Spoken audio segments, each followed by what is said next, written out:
लांबवर गेले पाणी.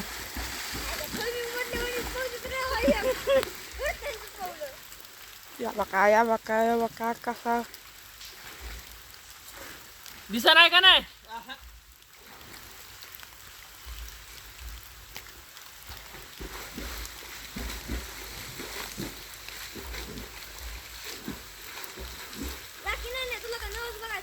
हा येड्या भोकाले कानावर तुटकुले गुई करायला का.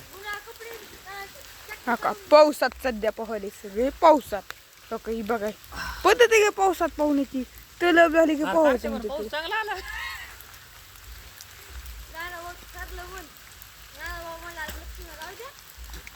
नाव आपलं नव्हतं काय राहू द्यायचं नव्हतंच टाकायचं तेवढंच पेरायचं होतं ना.